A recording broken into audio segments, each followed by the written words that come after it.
This is when you would start to make that turn. And Chris Scum actually asked, was Arn excited to finally be a part of the stud stable due to his time in the Fuller's Southeastern Championship Wrestling, or did he feel it was a downgrade after being a horseman for so many years? No, it wasn't a downgrade, and that it was some of the most fun locker room time. Robert Fuller is funny. He's knowledgeable. Jimmy Golden, Bunkhouse Buck, same thing. And if you don't get a chair and sit down in any locker room that Terry Funk's in and just try to learn and be entertained, then you're foolish. He's special. And sometimes there's something to be said, like what we see on screen, the Horsemen, the stud stable, and where we were.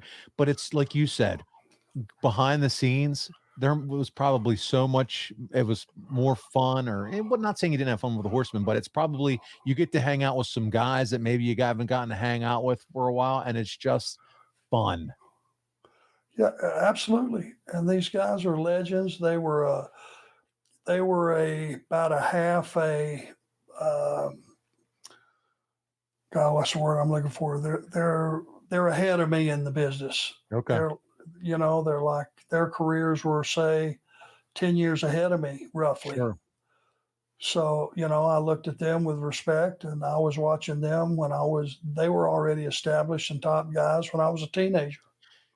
And that's what we get to learn here on the podcast is how your outlook on some of these guys. Because as fans, we just saw, okay, now you're with them. We don't really get to see through your eyes of, hey, I was a fan of these guys. I watched them when I was growing up in the business. Now I get to hang out with them. We're buddies. I worked in their territory. And so now as podcast listeners, we get to kind of understand it a little bit more from your eyes and how you felt about it, which I think is pretty cool. Well, yeah, I mean, there was an evolution there. When I worked for them in Continental, they were baby faces. Yeah. And I was a green, not too much time in heel with a good partner, Jerry Stubbs.